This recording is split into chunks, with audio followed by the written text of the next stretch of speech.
Shalom Obracha. Aujourd'hui, Be'ezrat Hashem, nous allons étudier la paracha de Vaera. Ou plus précisément, pas la paracha de Vaera, mais un détail dans la paracha de Vaera qui apparaît dans cette paracha, qui est apparu dans la paracha de Shemot, et qui réapparaîtra, Be'ezrat Hashem, encore plusieurs fois au long de la Torah. De quoi s'agit-il? Nous allons appeler l'enfant par son nom. Il s'agit du bâton de Moshe Rabbeinu.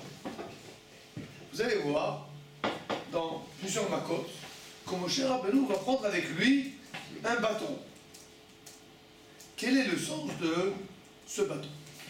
Alors, avant de poser plusieurs questions sur les péripéties de ce bâton et sur son sens profond, nous allons d'abord étudier Be'ezrat Hashem, la première fois que ce bâton apparaît dans l'histoire de Moshe. Alors, quelle est la première fois que le bâton apparaît? Il s'agit dans la paracha de Shemot, d'accord? Quand Akadosh Baruch Hu dit à Moshe Rabbeinu, va prendre ton bâton, tu vas le jeter devant Pharaon, d'accord? Devant Pharaon, le maté va devenir un serpent, et ensuite tu reprendras le bâton. Vous connaissez l'histoire, Moshe a jeté le bâton, il s'est transformé en serpent. Alors Pharaon a ricané, il a amené tous les sorciers d'Égypte, chacun a jeté son bâton, c'est tous devenus des cobras, des vipères, etc. D'accord? Et ensuite, des couleuvres, et ensuite, qu'est-ce qui s'est passé? Le bâton de Moshe a avalé et englouti tous les autres serpents. Et voici que Moshe Rabbeinu attrape le serpent par la queue et il se retransforme en bâton. D'accord? C'est la première fois que nous voyons l'apparition du bâton et celle. Pardon.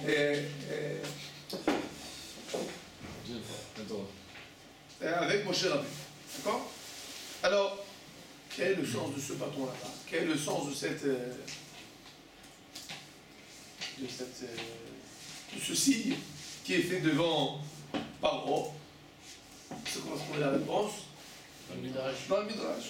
Alors regardez devant vous le Midrash Rabbah Parashat Gimel. Donc c'est le Midrash dans Parashat Shemot. Il y a encore des feuilles ici. Il y a Chumash là sous le. Il y a aussi des Chumashim, mais qu'on ne va pas faire beaucoup de questions de Chumash, parce que c'est une question plus générale. Le Midrash nous dit la chose suivante. Amar Rabbi Eliezer, l'écart n'est pas amaté les nachash. Pourquoi le bâton s'est transformé en serpent? Keneged Paro. C'est à l'encontre de Paro, Shenikra Nachash, parce que Paro est appelé un serpent.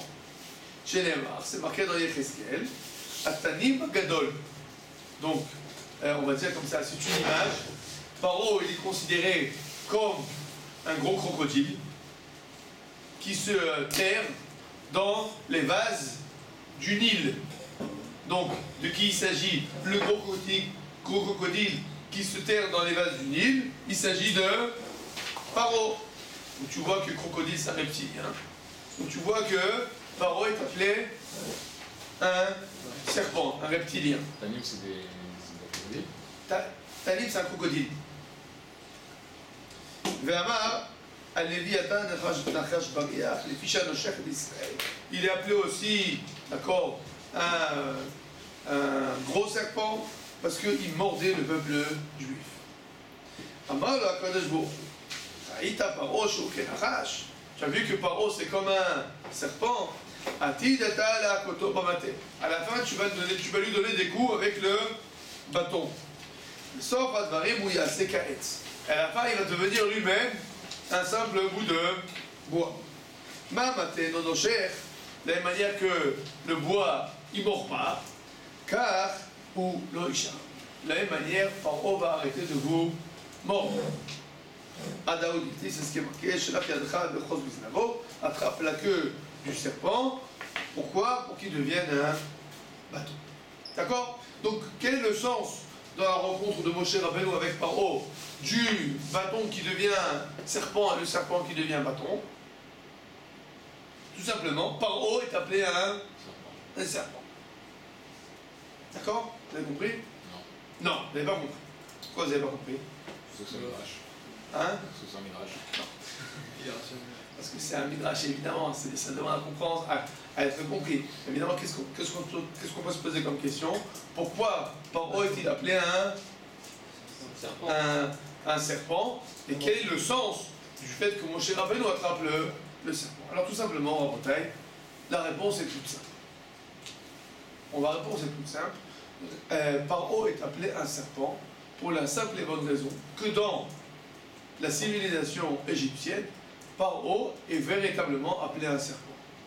À savoir, vous connaissez tous, d'accord, vous êtes tous des vétérans de Astérix et Obélix, et donc vous savez tous que, d'accord, Cléopâtre, la reine d'Égypte, a sur sa couronne un petit serpent, un cobra.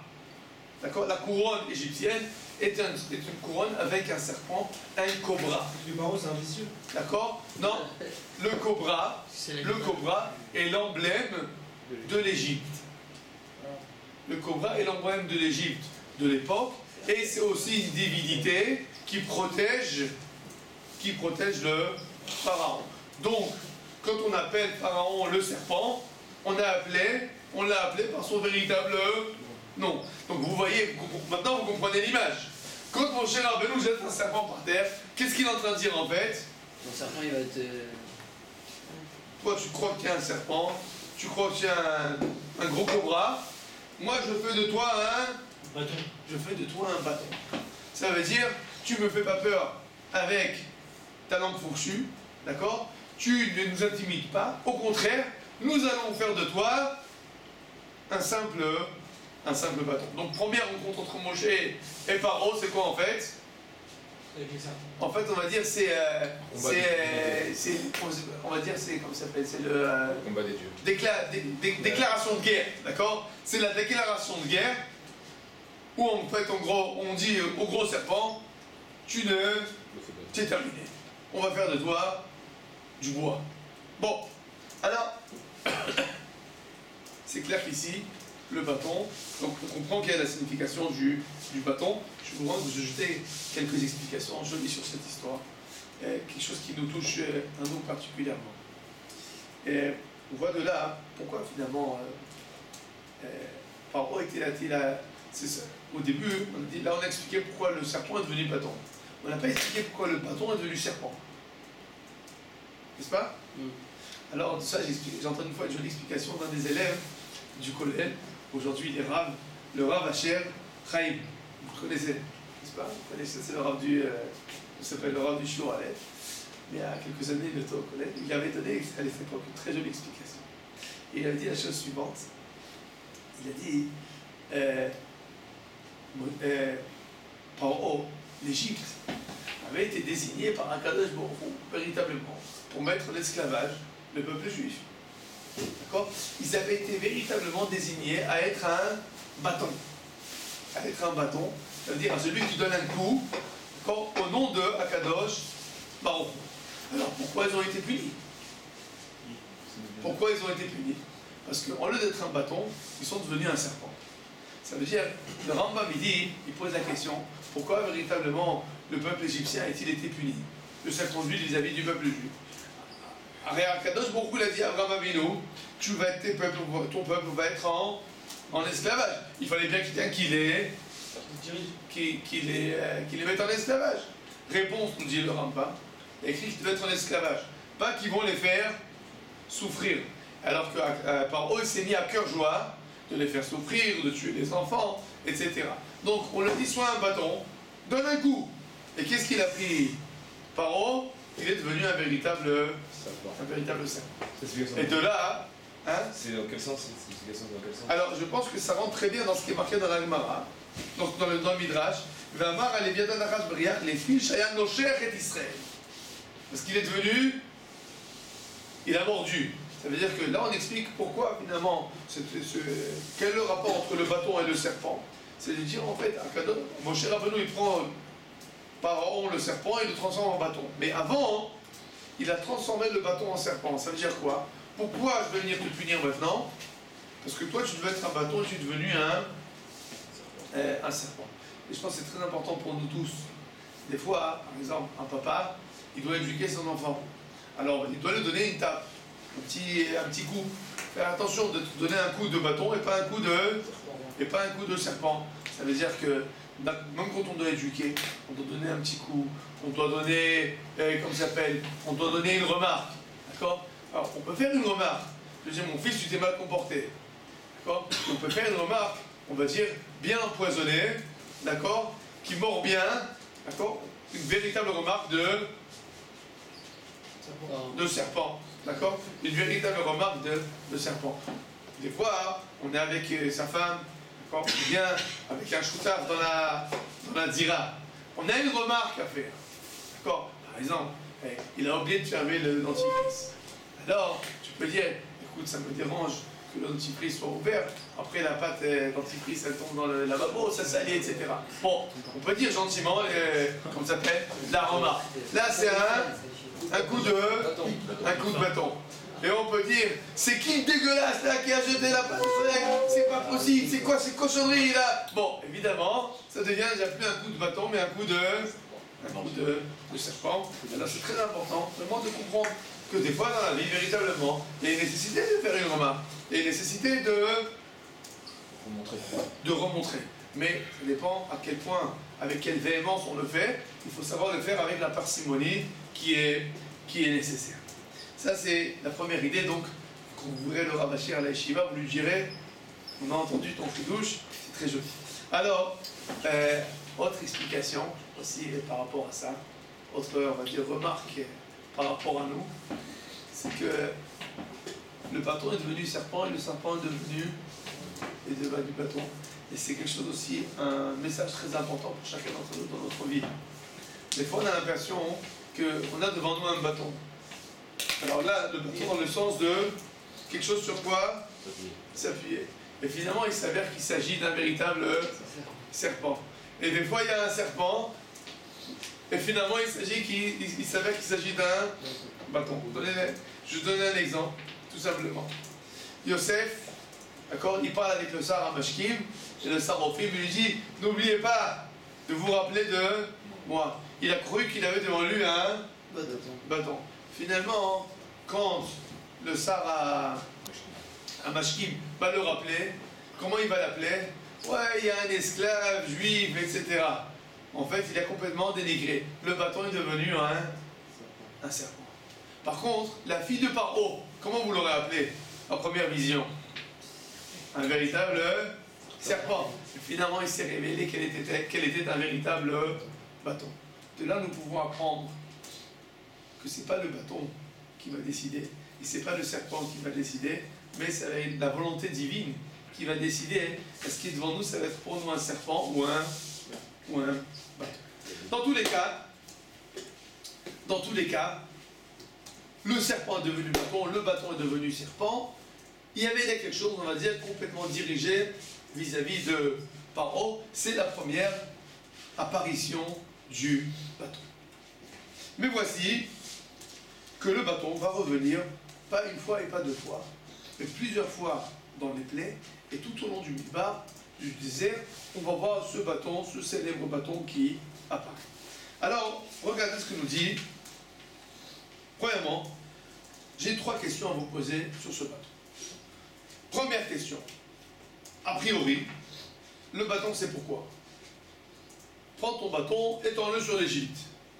Et là, il va y avoir, par exemple, la plaie du sang. Quel est le sens? Quel est le but de ce bâton? A priori, c'est pour annoncer, d'accord, pour annoncer la plaie. Moshe Rabbeinu ne peut pas parler. Moshe Rabbeinu c'est un prophète. C'est quoi prophète? Le prophète, ça vient du mot parler, parole, d'accord? Niv, Navi, ça vient du mot Niv. Niv, ça veut dire parler. Moshe Rabbeinu, c'est un prophète. Au contraire, il vient et il dit le sang. Il y a du sang. Les sauterelles. Pourquoi il faut prendre un bâton? Parce que justement, Moshe il bégayait et il avait peur de ne pas pouvoir faire ça. C'est pour ça que Dieu il a donné un bâton. Il lui a dit prends ce bâton pour redonner confiance à Moshe. Pour redonner confiance à Moshe, alors, ce que tu dis c'est joli, mais j'ai une question. Parce que si c'était vrai comme ça, on va voir que plusieurs fois Moshe Rabbeinu va donner le bâton à Aaron et que Aaron va lever le bâton. Donc, on voit que c'est pas lié au fait de bégayer. D'accord? Mais on aurait pu véritablement comprendre le bâton comme pour donner confiance à Moshe Rabbeinu. Mais comme tu comprends, Moshe Rabbeinu, c'est pas un petit enfant. À cette époque-là, il a déjà 80 ans passés. D'accord? Il a eu le temps de faire ses preuves. Et c'est pas un enfant qui se donnait un petit truc et dit prends une amulette. D'accord? Moshe Rabbeinu, c'est Moshe Rabbeinu. D'accord? Donc il faut comprendre c'est quoi le sens de ce bâton. Oui. Il est face à l'Égypte. L'Égypte, c'est des grands monuments, tout plein des grandes forces. Et lui, avec un simple bâton, il dit que ce petit Israël qui ressemble en fait à un bâton parce qu'il n'a rien pour lui, il n'a aucune force, avec rien que ça, il peut anéantir l'Égypte. Mais alors pourquoi il ne parle pas encore mieux? Parle. Parce que c'est avec un bâton confort. Parlez. Mais pourquoi pas parler? Au contraire, tu frappes rien qu'avec la parole. Non, C'est un fond dans la matérialité. Et alors, au contraire, alors sois spirituel, parle. Est-ce qu'ils vont écouter? Est-ce qu'ils vont écouter? Mais au contraire, tu veux prouver que nous, on n'est pas matériel, que nous, Akadosh Baruch Hu, il est avec nous, que le ciel ne va pas nous tomber sur la tête. Alors qu'est-ce que tu dis? Shema Israël, Hashem Elokeinu, Hashem Echad. Tu n'as pas commencé à prendre un bâton. Non, c'est Dieu il n'y a que Dieu qui parle. Mais pourquoi Moshe Rabbeinu c'est un prophète? Chrétien. Les prophètes, ils parlent. Bon, en bataille, monsieur, on peut donner des réponses, mais je veux d'abord que vous, comment ça s'appelle, essayez de, comment ça s'appelle, d'intérioriser la question. Il s'agit là d'une question importante. D'accord? On n'a pas besoin de bâton, on peut parler. Première question. Deuxième question, vous allez voir que le bâton n'est pas un simple bâton. Ce bâton, regardez ce que nous dit la Haggadah de Pessah. Ubrotot, Zéamaté. Les plaies, c'était le bâton. Comment je n'ai pas, comme il est marqué dans le Passouk, Vetamate azetikar beadecha, prends avec toi le bâton. Achète assez beau et taotot. Par son intermédiaire, tu vas faire les plaies. Ça veut quoi? Ça veut dire quoi? Ça veut dire qu'il faut comprendre. Nous explique le Sefer Birkat Hashir. Le Maharal Tzins, il explique que, de façon claire, ce qui est marqué dans le Passouk, c'est que le bâton, c'est pas un signe. On aurait pu croire que le bâton, c'est pourquoi? Parce que il est loin. Alors il faut lui faire, comme ça s'appelle, coucou, vas-y, je te fais le signal. D'accord? Je te fais le signal? Non. C'est pas ça. Il y a marqué, tu vas faire les plaies avec le bâton. Ça veut dire que les plaies, d'accord, viennent du bâton. Viennent du bâton. Il y avait marqué sur le bâton, Detzach, Adash, Be'achab. Les plaies viennent du bâton. C'est pas que Akadosh Baruch Hu fait les plaies avec le signal du bâton. C'est les plaies viennent par la force du bâton. Quand il lève le bâton, c'est lui qui va engendrer la plaie. Et vous allez voir, regardez ce qui est marqué dans le Midrash. Re'en et daticha Elohim les parents. Alors c'est quoi Elohim là, dans ce passage? Re'en et daticha Elohim les parents. Je vais te mettre comme Elohim là, ça veut dire quoi? Ça veut dire, c'est quoi le mot Elohim en hébreu? Divinité. Non. Divinité. Non. L'éternel. Non. Un maître. Maître. D'accord? Par exemple, quand c'est quelqu'un qui a la force, c'est ça Elohim. D'accord? Quelqu'un qui a la force. El, en hébreu, ça veut dire la force. D'accord? Par exemple, quand on dit le Shem Elohim, on dit le nom de Dieu, quel akavana on a? À quoi on doit penser quand on fait ça dans la tefila? Takif, ou vala echolet, ou vala kochot kulam. Celui qui détient toutes les forces. C'est-à-dire que le mot Elohim est un mot pluriel. A priori, il s'agit d'une divinité. D'accord? Pourquoi c'est un nom pluriel alors qu'il s'agit d'une divinité? Parce que c'est le nom qui décrit, d'accord, le fait que Kadosh Baruch Hu, il a toutes les puissances du monde. Parce que le mot El en hébreu, ça veut dire force. Par exemple, quand Lavan il va rencontrer Yaakov, il va lui dire Yesh le El Yadi la Sotimchara. J'ai la force de te faire du mal. Comment on dit la force? El. Ele Haaretz. Ele Haaretz, c'est quoi? Les puissants de la terre. D'accord? Donc Elohim, c'est quoi? la puissance. Donc, Kadosh Baruch Hu dit à Moshe Rabbeinu, je vais te mettre puissant, je vais te mettre maître sur Paro. L'air, Veipara Memeno, va le punir, va la Vesamakot, tu vas donner les 10 makot, les 10 plaies. Amar lo dit Moshe Rabbeinu à Kadosh Baruch Hu, et Achamé à la Vesamakot. Comment je vais lui mettre les 10 plaies? Amar lo ve'et amazé azé, avec amate azé, tikar be'atra. Prends avec toi le bâton. Vous avez compris ou pas? Qu'est-ce qu'il est en train de dire le Midrash? Que toute sa force, ça vient du bâton. Tout ce que la force, ça vient du bâton. Mais pourquoi le Midrash il dit ça? D'où il apprend ça le Midrash? Regardez en Bretagne. Bah, c'est Moshe Rabbeinu pose la question à Kadosh Baruch Hu, comment je vais faire ça? Comment ça, comment tu vas faire ça? Quelqu'un t'a demandé de le faire. Qu'est-ce que tu dois faire, Moshe Rabbeinu? Il suffit que tu parles. Il suffit que tu dises. Bon, c'est quoi la question de Moshe Rabbeinu? Mais comment je vais faire les plaies? Pourquoi quelqu'un t'a demandé de faire les plaies? Il suffit que tu dises à Kadosh Baruch Hu, envoie le sang. Regardez. La question de Moshe Rabbeinu, elle est la chose suivante. Akadosh Baruch Hu dit à Moshe Rabbeinu, je vais te mettre maître sur Paro. C'est quoi je vais te mettre maître sur Paro? Ça veut dire c'est quoi? C'est toi qui va décider, et non pas qui? Et non pas qui? Et non pas Akadosh Baruch Hu. C'est-à-dire qu'a priori on aurait pu croire que à Moshe Rabbeinu, c'est un simple envoyé, il fait rien du tout. Rien qui prévient de ce qui va se passer. Mais dans ce cas-là, on ne peut pas dire qu'il est maître sur Paro.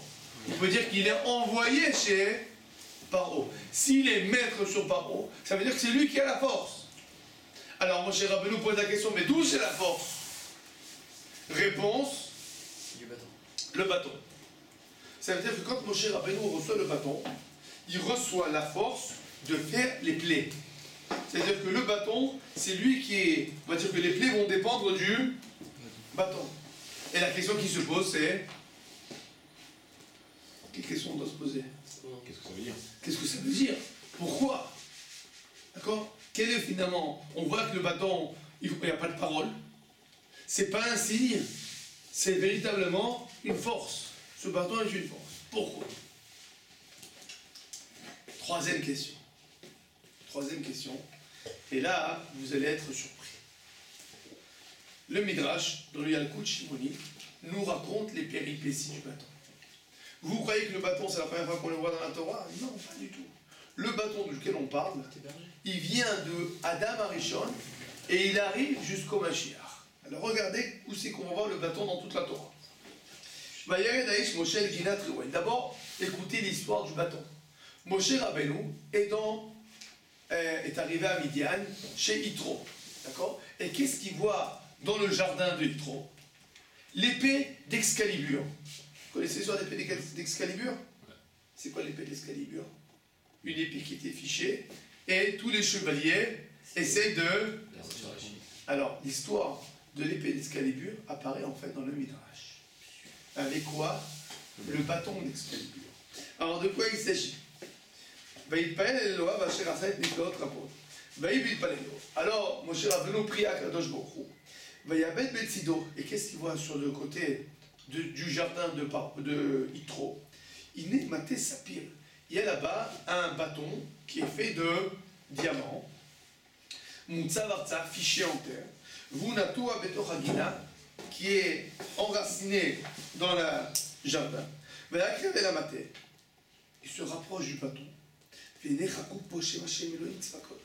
il y a marqué dessus le nom de Dieu. Alors Moshe Rabbeinu vient et il lève ça, comment s'appelle, le bâton, et voici qu'est-ce qui se passe.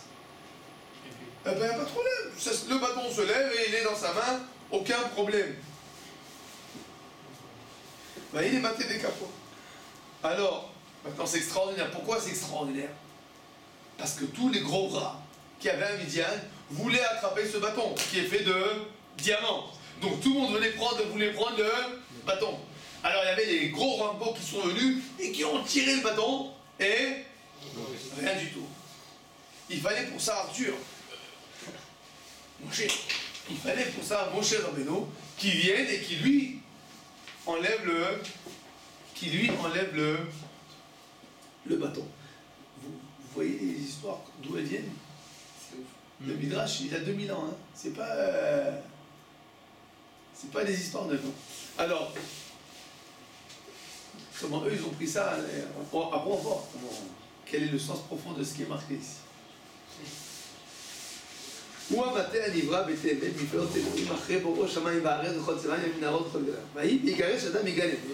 Alors, quand Adam Arishon a été renvoyé du Gan Eden, il a pris avec lui le bâton. Il a travaillé en dehors du Gan Eden. Le bâton est arrivé de Adam Arishon, arrivé chez qui? Chez Noach. Et après il est arrivé chez Shem. Après il est arrivé chez Abraham. Et il a donné à Yitzhak. Et voici que quand Yaakov s'enfuit vers Laban, il a pris dans ses mains. Et aussi qu'on voit que le bâton il apparaît. Yaakov Avinu, il dit, qu'est-ce qu'il dit quand il revient? Qui bémakli avarti Yarden. J'ai passé le Jourdain avec mon bâton. C'est le célèbre bâton qui vient d'Adam Arishon, qui est passé à Noach, qui est passé à Shem, qui est passé à Abraham, Yitzhak et Yaakov. Et finalement, qu'est-ce qui s'est passé? Regardez. En fait, ce qui s'est passé, il a donné à Yosef. D'accord? Le Midrash d'après, il y a le coup de Shimoni, nous raconte qu'en fait, le bâton est passé chez Yehuda. Et quand il y a eu l'histoire de Tamar, qu'est-ce qu'il dit Yehuda à Tamar? Qu'est-ce qu'il dit Tamar à Yehuda? Ou Makelcha Shabetra, le bâton, ton bâton. De quoi il s'agit? Du bâton qui avait été donné par Yaakov à Yehuda. Et quand finalement ils sont arrivés en Égypte, le bâton est arrivé chez Yosef. Après, qu'est-ce qui s'est passé? Quand Yosef est mort, il y avait là-bas une des 3 personnes qui a donné le conseil à Paro quoi faire avec les enfants d'Israël. C'était qui? C'était Yitro. Mais Yitro, il a dit, il ne faut pas les toucher. Qu'est-ce qui s'est passé? Paro a dit, il faut tuer Yitro. Qu'est-ce qu'il a fait Yitro? Il s'est enfui. Il s'est enfui avec quoi? Avec le bâton. Il est arrivé chez lui, il a planté en terre. Et qu'est-ce qui s'est passé? Miracle, le bâton s'est figé. Jusqu'à que Moshe Rabbeinu arrive et prenne le bâton que jusqu'à présent personne n'avait réussi à soulever. Qu'est-ce que vous en dites de cette histoire? C'est joli. C'est beau, hein? Vraiment, c'est bon, c'est magnifique. Alors, vous voyez un midrash pareil, vous comprenez tout de suite que il y a quelque chose de profond. Il y a quelque chose de profond. Il faut comprendre qu'est-ce qui veut dire ce bâton-là, qu'est-ce qu'il a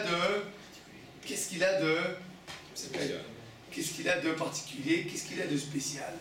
Qu'est-ce que nos sages veulent nous raconter quand ils nous racontent toutes les péripéties du bâton? Un bâton, vous savez ce que c'est un bâton rapotaille? C'est une branche qui vient d'un arbre. C'est ça un bâton. Et là, on est en train de te dire maintenant, mais non, il s'agit d'un bâton qui est fait de diamants, qui est passé d'Adam Arishon, Abraham, Yitzhak, Yaakov. Il y a un événement. Bon, une fois qu'on a posé les questions, nous allons, Bezrat Hashem, essayer ensemble de réfléchir à qu'est-ce que nous avons devant.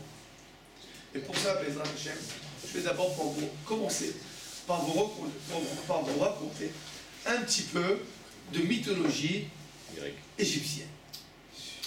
Mythologie égyptienne. D'accord? Alors vous savez que il y avait les eaux antiques, donc les premières eaux qui étaient sur terre, elles s'appelaient nous. Nous. Un jour, un beau jour, Atum, le roi, enfin le dieu du soleil, a décidé de s'auto-créer. Atum. Il a décidé de s'auto-créer. Et donc, un beau jour, Atum s'est auto-créé. Maintenant, Atum qui s'est auto-créé, il a eu des enfants. Il a eu des enfants qui s'appelaient Chou, le dieu de... Comment ça s'appelle? Non, le dieu de l'air, et Tafnout, la déesse de la la route de l'humidité. Mais vous savez ce qui s'est passé? Chou et Tafnout sont partis faire un tioul, sont partis faire une excursion. Et ils se sont perdus. Et Atoum était vraiment, vraiment très, très triste. Alors il a pris son œil, il l'a jeté, va chercher Chou et Tafnout. Chou et Tafnout ont été retrouvés par l'œil. Et quand ils sont revenus, Atoum a commencé à pleurer de bonheur. Et les larmes de Atoum qui sont tombées sur terre ont créé le premier roi. Premier rap. Le premier roi. Qui est paro. Le premier roi, d'accord? La dynastie de Paro. D'accord? Qu'est-ce que vous en dites de cette histoire? Absurde. Sympa, hein? Alors, ensuite, mis à part ça, il faut savoir que, comme ça s'appelle, dans l'Olympe égyptien, d'accord, les dieux se querellent, évidemment, et il y a des fois aussi des, comment ça s'appelle, des meurtres fratricides, d'accord? Par exemple, d'accord, Seth a tué son frère Osiris. Ah oui, Osiris, dans Astérix, d'accord, c'est pas un dieu vivant, c'est un dieu mort. C'est un dieu qui a été assassiné. D'accord? Donc, Osiris, c'est un dieu qui a été assassiné. Après, c'est pas en russe. Qu'est-ce que vous en dites de ces histoires? C'est triste. Bon, pourquoi je vous raconte ces histoires? Je vous raconte ces histoires en bataille, pas pour rien. C'est très important d'étudier la mythologie. Enfin, pas d'étudier, de lire la mythologie. Qu'elle soit grecque, qu'elle soit romaine, qu'elle soit égyptienne. Pourquoi? Pour comprendre quelle est la différence fondamentale qu'il y a entre le judaïsme et ses visions du monde. Quelle est la vision du monde mythologique? Comme on la voit, comme elle est décrite. Les dieux sont mortels. Les dieux sont mortels, d'accord. Il n'y a pas de peur chez eux. C'est comme des humains. Les dieux, on va dire, sont comme des humains. Les dieux sont comme des humains. D'accord, ils sont beaucoup plus forts. D'accord? Ils ont des gros bras. D'accord? Mais finalement, ils ont les mêmes vices. D'accord? Ils ont leur vie à eux. Ils ont leur vie à eux. Par exemple, dans l'Olympe grec, d'accord? Il y a des dieux qui s'amusent entre eux. D'accord? Qu'est-ce qu'on peut apprendre encore sur la création de l'homme? Il y en a plusieurs. Qui a été fait involontairement. La création de l'homme a été faite involontairement. D'accord? Les dieux vivent leur vie, etc. Qu'est-ce qu'on voit en fait? Pourquoi tout ça c'est important? Finalement, cette vision du monde, c'est la vision dans laquelle le monde des dieux est un monde parallèle aux hommes, au monde des hommes. D'accord? Il y a une certaine corrélation entre eux. Pourquoi? Parce que comme les dieux ils ont de la force, si tu les embêtes beaucoup, alors qu'est-ce qui va se passer? Zeus, quand tu l'embêtes beaucoup, qu'est-ce qu'il fait? Il jette son venin. Il jette son éclair. Donc il vaut mieux apaiser Zeus. Aphrodite, on t'en supplie, sois gentil. Sois gentil, n'embête pas Zeus. Comment on va faire pour calmer Aphrodite? Pour qu'elle soit gentille avec Zeus? On va lui faire Des sacrifices. un sacrifice. D'accord. Maintenant, cette vision du monde, c'est une vision en fait qui dit que le monde n'a pas été créé de façon volontaire. Le monde n'a pas de but. Le monde n'a pas de but. Finalement, l'homme subit la volonté des dieux. Il subit la création du monde. Il subit les forces de la nature. Et donc, qu'est-ce qu'il doit faire l'homme dans ce monde de brutes et de barbares? Survivre. Il doit survivre. Il doit faire des efforts pour survivre. De la même manière que les dieux doivent aussi, eux, faire des efforts pour survivre. Donc on est dans un monde, finalement, on va dire, sans foi ni loi, qui a ni queue ni tête. D'accord? Et le but, c'est quoi? D'arriver à tenir le coup jusqu'à demain matin. De demain matin jusqu'à après-demain matin. C'est la vision, on va dire, mythologique égyptienne. Mais c'est pas que la vision mythologique égyptienne, c'est finalement toute la vision, on va dire, de la Ravodazar, de la idolâtre. La vision idolâtre, c'est une vision dans laquelle le monde n'a pas de but. Ça, c'est la vision idolâtre. Contrairement à cette vision idolâtre, vient la vision monothéiste, et pas monothéiste, la vision juive, et il dit non, pas du tout. Le monde a été créé par qui? Alors Dieu. Volontairement par Akadosh Baruch Hu. Puisqu'il a été créé volontairement, ça veut dire que quoi? Il y a un but. Il y a un but. Si le monde a été créé dans un but précis, donc l'homme qui a été créé dans ce monde-là, d'accord, il ne doit pas voir dans le monde un ennemi, puisque le monde a été créé dans un but.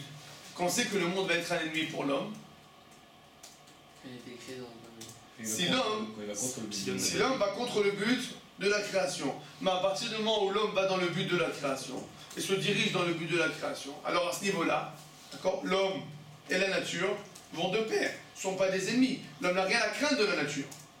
L'homme a à craindre de la nature si la nature était une nature aveugle, si le monde était un monde aveugle, s'il n'y avait ni queue ni tête, s'il n'y a pas de sens à l'histoire. À partir du moment où il y a un sens à l'histoire, à partir du moment où le monde a été créé dans un but précis, automatiquement, l'homme n'a rien à craindre de la nature.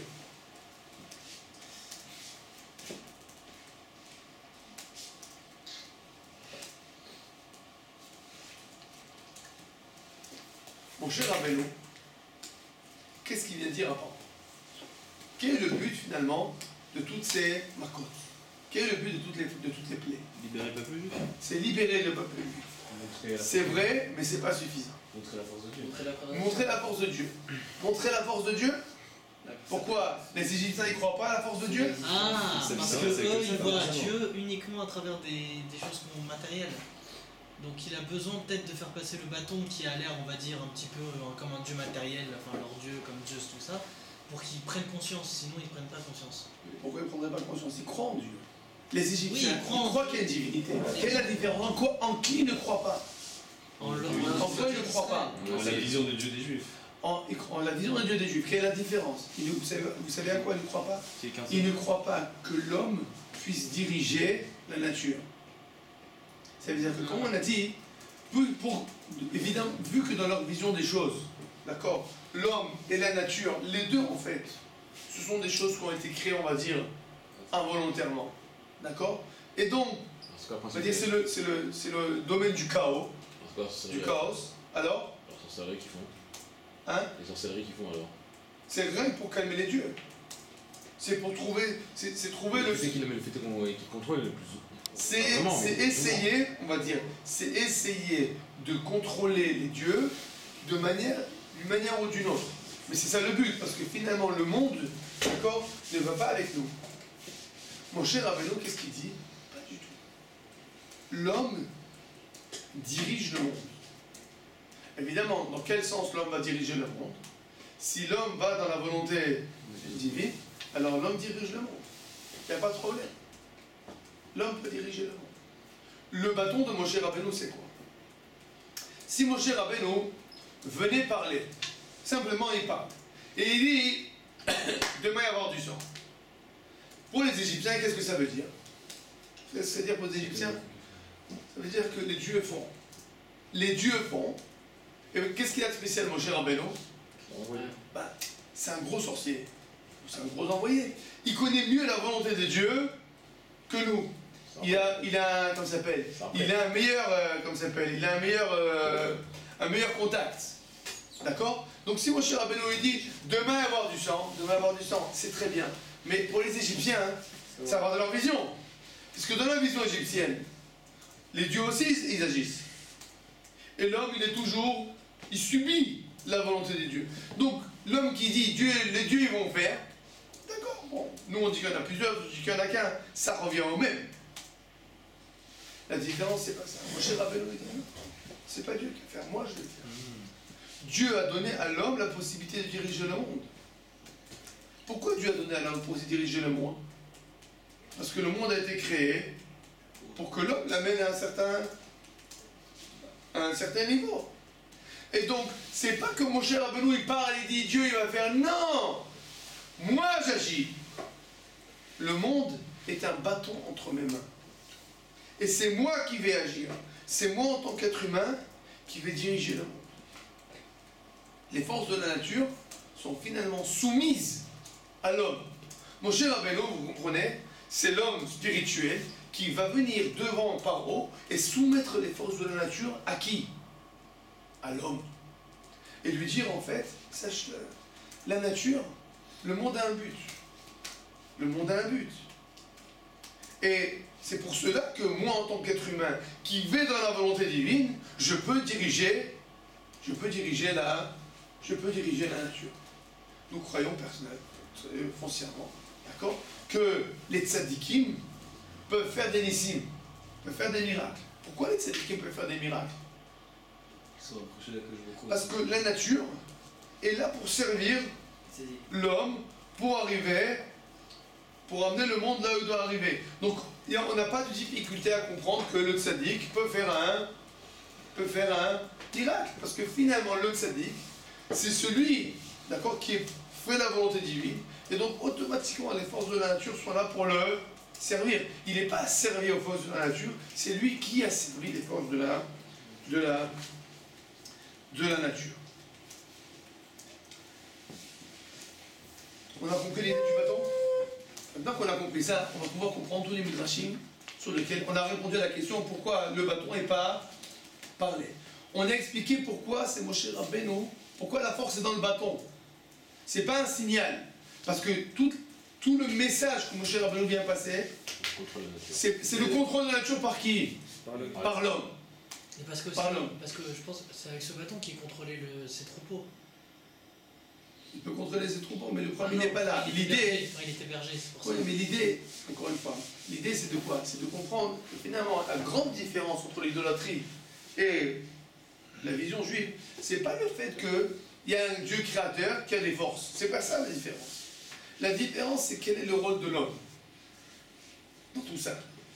D'accord? Est-ce que Bichlal, il y a un rôle à l'homme? Dans la vision idolâtre, il n'y a pas de rôle à l'homme. Dans la vision juive, l'homme est là pour agir. Et donc c'est pour ça que le bâton est dans les mains de Moshe. À partir de ce moment-là, nous allons comprendre tout le midrash. Ce bâton-là, à qui il a été donné? À Adam Arishon. Ça veut dire que le bâton a été donné à Adam Arishon. Le but de Adam Arishon, c'était de quoi? De diriger le monde. Adam Arishon, qui était conscient de ce but, a eu droit, était dépositaire du bâton. Après, qu'est-ce qui s'est passé? Les gens sont devenus idolâtres. Donc le bâton, on va dire, il a été mis en dépôt. Jusqu'à qu'arrive qui? Noach. Noach reçoit le bâton. Il fait passer à Abraham, Yitzhak et Yaakov. Les gens qui véritablement, d'accord, vont dans la volonté divine et donc sont à bien de diriger le monde matériel. Ensuite, ça arrive à qui? À Yehuda, qui était censé être quoi? Le roi, ça veut dire le dirigeant matériel, mais évidemment dans la vision de la Torah. Mais qu'est-ce qui se passe avec Yehuda? Il faute. Et donc le bâton se retrouve chez qui? Chez Yosef. À l'époque, quand Yosef meurt, qu'est-ce qui se passe? On en a parlé la semaine dernière. Yosef meurt, qu'est-ce qui se passe dans le peuple juif? Décadence. Le peuple juif s'assimile et devient lui-même égyptien, avec les croyances égyptiennes et ce qui se passe. Qu'est-ce qui se passe avec le bâton? Il revient figé en terre. Comment il atterrit chez Yitro en fait? D'accord. Comment il atterrit chez Yitro? Parce que Yitro était dans la cour d'Égypte. Et quand Yosef est mort, c'est Yitro qui l'a pris. Mais qu'est-ce qui s'est passé avec ce bâton? Tout ça, ça comprend au niveau, comment ça s'appelle, pas forcément au niveau texto, Oui. juste comme au niveau spirituel. D'accord? Mais qu'est-ce qui se passe avec ce bâton? Il est figé en terre. C'est quoi le bâton figé en terre? Ça veut dire pas que le bâton il est figé en terre. Que personne prend la responsabilité. Ça veut dire qu'il n'y ait personne qui est là. Ce bâton, finalement, les forces de nature, elles restent là. Tu n'as pas de force sur les forces de la nature. Celui qui est capable de prendre le bâton et de l'arracher de la terre, c'est qui en fait? C'est l'élu. Mais l'élu qui quoi? Qui est capable de quoi?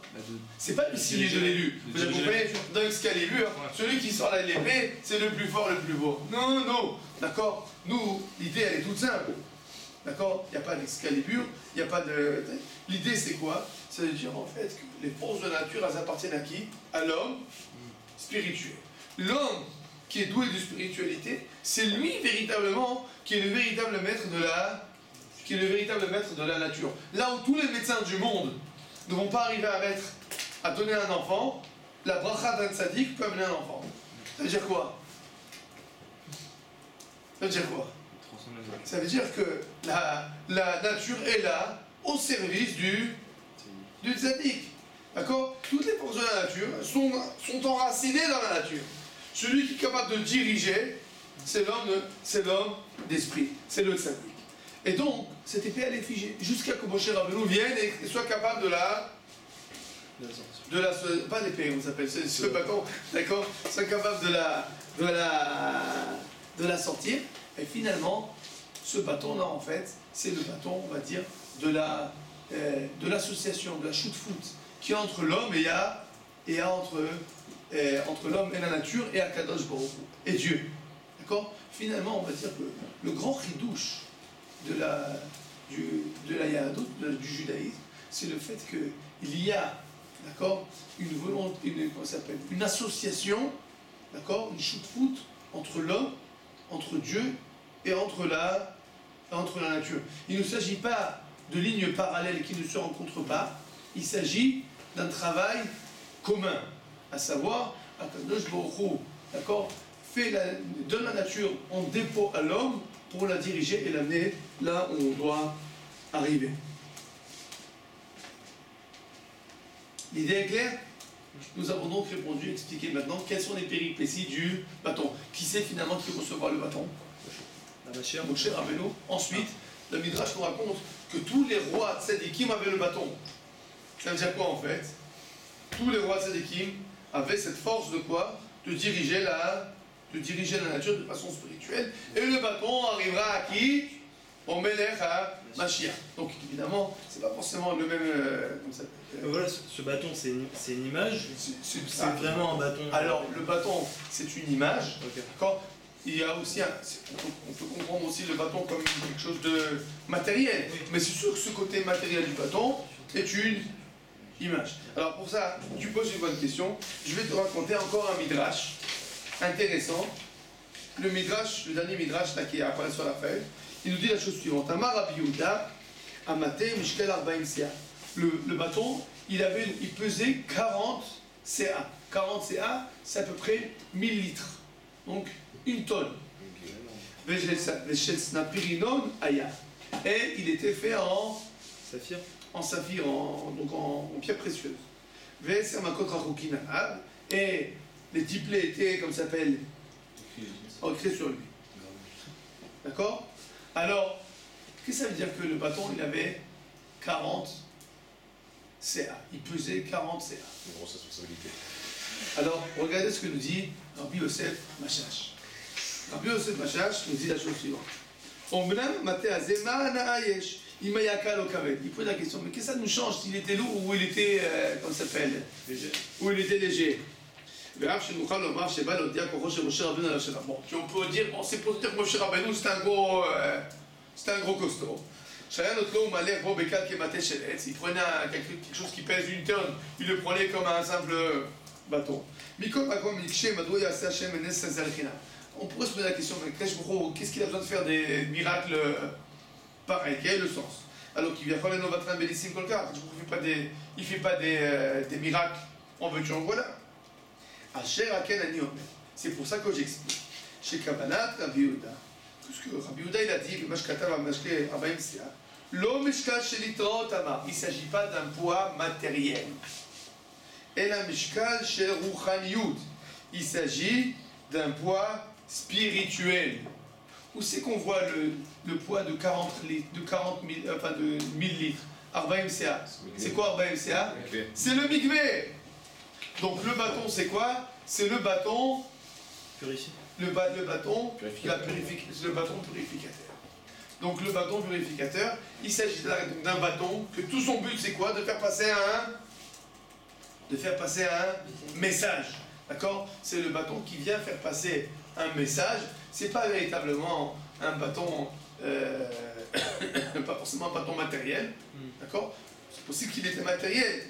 On n'a pas de raison de croire qu'il n'y avait pas un bâton de telle sorte. Mais l'idée de ce bâton, c'est de faire passer un gros message à l'humanité entière, à l'humanité entière. L'homme, et lui, c'est la direction de la nature est finalement entre les mains de l'homme, et ça va dépendre évidemment de sa conduite. Et évidemment pour nous, pour chacun d'entre nous, il s'agit là d'un message très important. Parce que chacun d'entre nous peut avoir aussi des fois cette tendance un peu idolâtre de croire que si je fais pas ça, alors ça va pas marcher, si je fais comme ça va marcher, etc. C'est-à-dire de tout faire dépendre des lois de la nature. Et on oublie, malheureusement, souvent que les lois de la nature sont là pour nous servir et pas le contraire. Et que finalement, à partir du moment où l'homme il se comporte de façon spirituelle adéquate, c'est là qu'au contraire, tout va marcher. Par exemple, un homme peut se dire, mais écoute, de façon naturelle, si je travaille pas 7 jours sur 7, comment tu veux que je réussisse? La nature a ses lois. Celui qui ne travaille pas, eh ben, il mange pas. Il faut bien travailler pour manger. C'est une loi naturelle. Qu'est-ce que tu veux? L'homme est asservi à la nature. Il faut bien manger, il faut bien vivre, il faut bien dormir, il faut bien travailler. C'est juste. Il y a une fonction naturelle chez l'homme. Vient la Torah et nous dit, attention, si tu fais le Shabbat, tu auras quoi? La beracha. Ça veut dire que la nature va te répondre à ton accomplissement spirituel, d'accord, de façon a priori naturelle, mais en fait de façon tout à fait surnaturelle. Et voici que le bonhomme qui va travailler 6 jours et ne va pas travailler 7 jours, non seulement il ne va pas gagner moins, il va même gagner plus. Tu vois que l'homme n'est pas asservi à la nature. Tu vois que la nature est asservie, d'accord, au côté spirituel de l'homme. Ce message-là, qui est tellement important pour chacun de nous dans notre vie, on va dire le même exemple. Quelqu'un peut dire, j'ai pas le temps d'étudier, je dois travailler encore, les heures sup, etc. Écoute, si tu ajoutes encore, on va raconter une histoire, une véritable histoire. C'est une histoire que j'ai entendue par le Rav Wotchko. Une fois, un élève qui est venu, il a posé la question, Rav, comment ça s'appelle, le boulot, ça marche pas trop. Ça marche pas, l'affaire est en faillite, etc. Est-ce que vous pouvez me donner un conseil?